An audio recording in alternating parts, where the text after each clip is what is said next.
Okay, last section of this unit, and again, it's just analyzing different graphs. I'm going to try these. Which type of graph should you use to show each of these? So choose which you think would be the best. The part of the tourism industry for camping. Anytime you think about the part of or percentage of, I would say circle graph. Number of people who receive employment insurance in each province or territory. So that would be, I would say, a bar graph. The wages someone earns over an 8-hour shift. So that one would be like after 1 hour, how much you earned, after 2, 3, 4.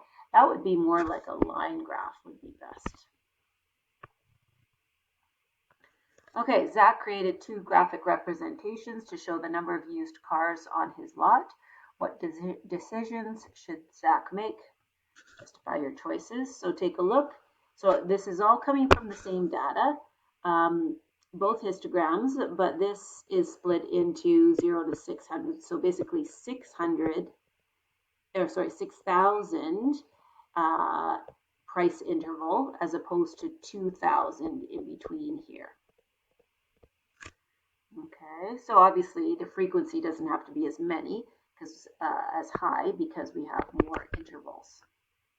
So which graphic representation should Zach use to show he has many cars in the mid-price range? Well, mid-price would be here, I would assume. And these are used cars, remember? So that would be, I would say, the first one. It's very clear. There's lots in that middle part. Which one should Zach use to show he has cars in many price ranges? That would be the second one for sure, because it goes through lots of price ranges. So the second. And which one should he use to show a buyer he has several cars in each price range? Well, I think either one would probably be okay. Like it's, I don't know, this would probably be better because it looks like he has more cars. I mean, really in this range, there's still over 5, for example. There's still probably 7 in the higher. But in the first chart, it looks like he has a lot more. So I'm going to just say either.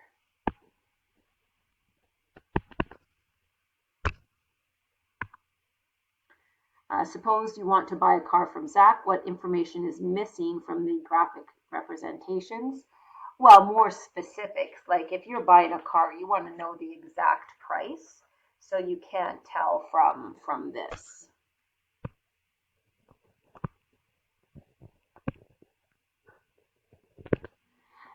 Zach says that half of the cars cost less than 10,000. Do you agree? Why or why not? So let's look back.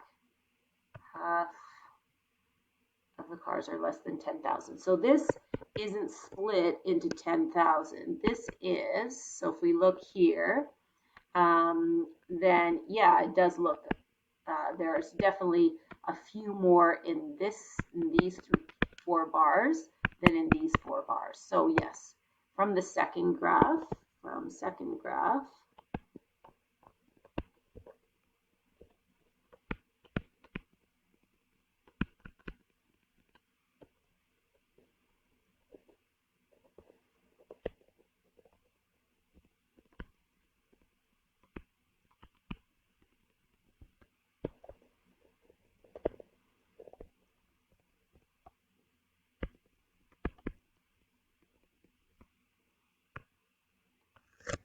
an ad for an alarm security company shows this information about property crimes in their province during a recent year. So it's kind of like a circle graph, except it's a stop sign. It says Roxanne works at the company. She agrees with the ad. Explain why her conclusion is reasonable. Tyler is a local TV reporter. He has a different conclusion. What might it be? So let's look at this in more detail. So again, there's different shadings for each. So theft looks to be the biggest one there. Shaded for break and enter, fraud, mischief, possession of stolen goods.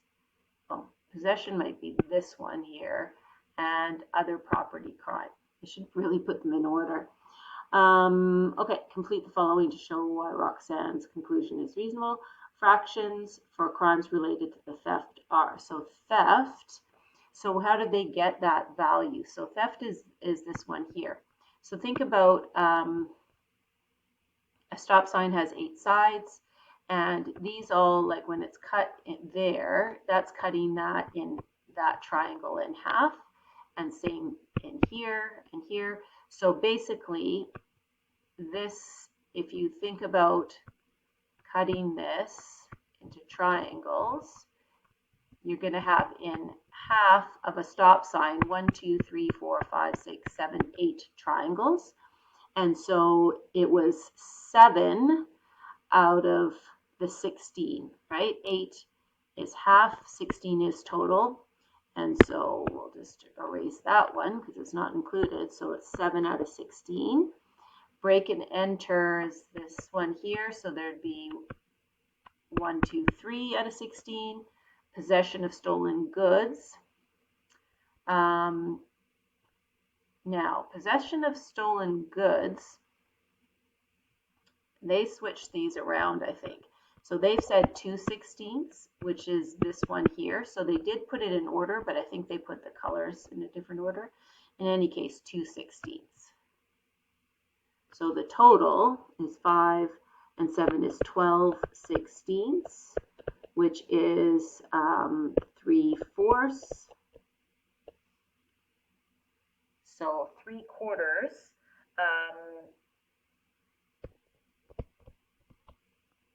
of the crimes are theft-related crimes, which is about 75%. Tyler wonders which crimes against property the police deal with the majority of the time.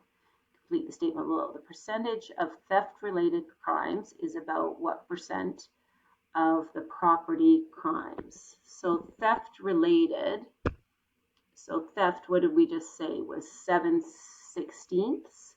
So let's go 7 divided by 16 times 100 is 43.75%.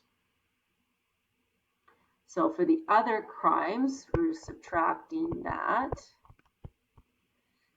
So 100 minus that is 56.25.